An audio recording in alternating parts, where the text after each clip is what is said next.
welcome back to my Canadian True Crime channel. I hope you're having a great day. Thank you for being here today. I wanted to discuss the case of Lindsay Buziak that happened in 2008 in BC, Canada. First, I'll show you a photo of Lindsay Buziak. Lindsay Buziak was described as, quote, happy, beautiful, having a great personality and a lively spirit. She was a real estate agent in Victoria, BC. Lindsay was 24 years old at the time she was murdered. She was killed on February 2nd, 2008, in the second floor bedroom while showing a home in Gordon Head, Saanich. As of 2016, the population of the city was 85,792, and the Greater Victoria area had a population of 367,770. The manner in which Lindsay was brutally murdered was by being stabbed in the head and chest over 40 times. It was stated that Lindsay's breasts had been a focus and were, quote, mutilated. This fact could indicate that this was a personal attack, or it could be someone trying to throw the investigation off, making it look like it was a personal attack. This is a map of the area where Lindsay was murdered. She was showing a house in this location. It looks very dense. A lot of people may have seen what happened, or at least the perpetrators. Two people who claimed to be a couple called and booked a viewing of a home in Victoria with Lindsay.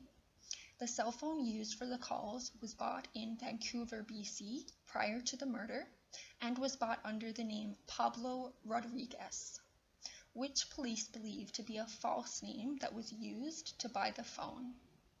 They also believe this phone was specifically purchased to commit this crime against Lindsay. The police have called this a, quote, contract killing, meaning someone ordered a hit on Lindsay. The investigation is still active, and the police say they cannot give out any further information due to the case still being active. There were witnesses who saw the couple who had the appointment with Lindsay that day. The pair were described as, quote, well-dressed, the man wearing a light to medium colored jacket, and the woman possibly wearing a black designer skirt or dress, patterned with a thick white and red swirls. This is a drawing that was completed of the woman that was seen outside of the home. Please take a look at this photo and see if you recognize this woman or if you've seen someone fitting this description around the time that this murder took place. Jason Zalo, who is also a real estate agent and the boyfriend of Lindsay, located Lindsay's body, performed CPR, and was the one who called 911. Jeff Buziak, Lindsay's father, organizes a walk for justice in the name of his daughter every year. Anyone who follows this case knows who Jeff is, and it almost feels like we're all friends at this point. Jeff, if you're watching this, I hope you're doing well. Jeff has been out in the public talking about this case and putting out as much information as possible and collecting tips since 2008. He is looking to put pressure on police and to elicit tips from the public regarding the case. Lindsay's father has criticized the Saanich Police Department. He feels they have not tried hard enough to solve the case, or they are assisting in a cover-up. He believes there is enough evidence to have the case solved, but police say they are still investigating and do not have enough evidence to bring any persons to court. This is a quote from Sergeant Julie Fast of the Saanich Police Department. Saanich Police is not covering up the identity of the murderer. This is a highly complex and difficult investigation that we want solved. At no time have we classified this as a cold case. We have and continue to follow every avenue of investigation, ensuring that along the way we are conducting it in accordance with standards established for major case management files. End quote.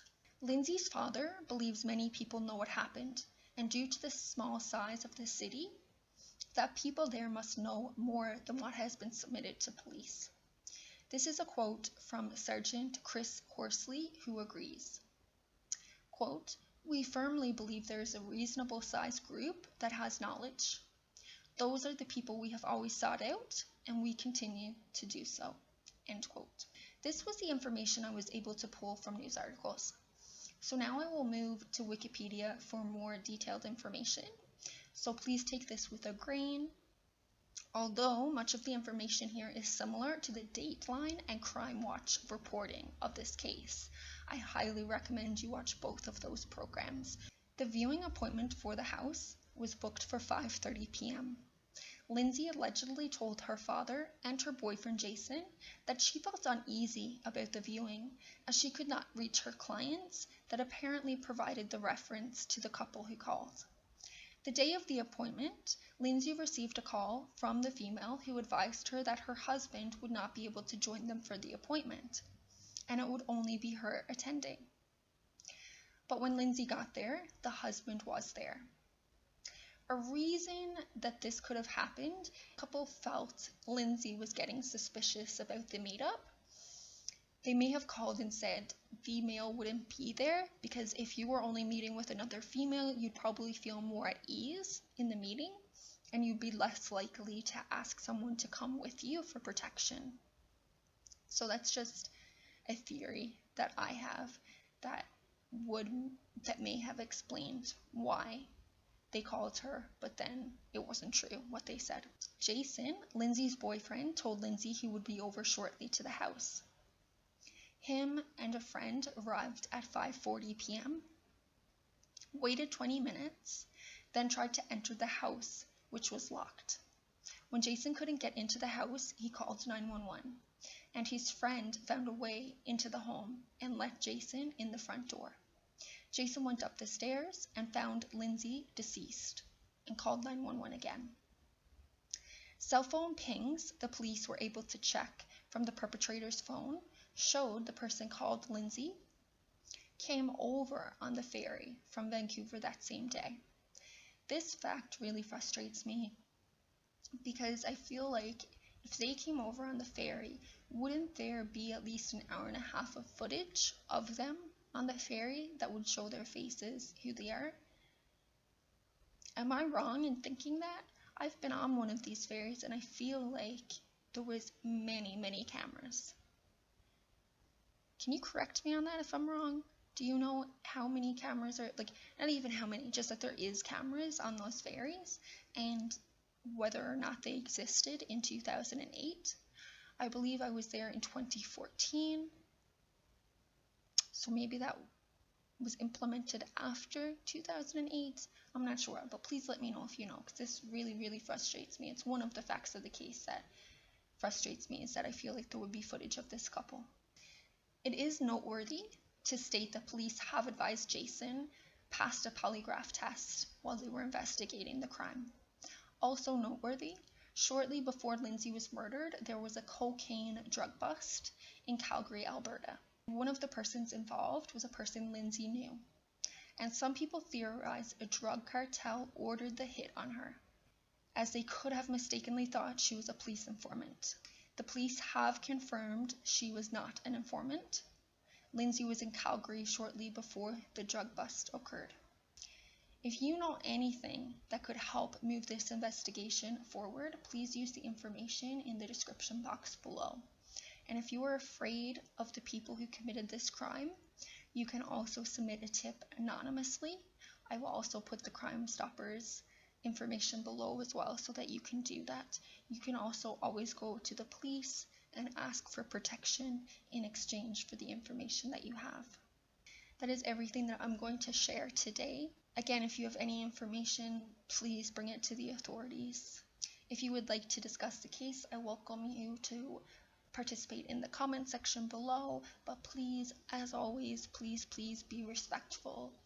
Lindsay's family and friends may see this comment. Just be respectful. Just be a good human. That's all I ask of people. I hope Lindsay's family is doing well, and I hope this case is solved. I wish all of you a fantastic day, and I will see you not next Thursday, but the Thursday after. I'm trying to stay realistic with what I can physically manage and how often I can put videos out. So I hope this timeline works for you every 2 weeks. Let me know if you would like that changed. I'm also still trying to work on the way that I'm recording my videos. I don't know if I'll keep doing it in this format. Thank you so much for watching this. I hope these videos help bring some answers to families. I can't imagine what the families in these situations are going through. As always, I send them love and light. I hope you have a wonderful evening.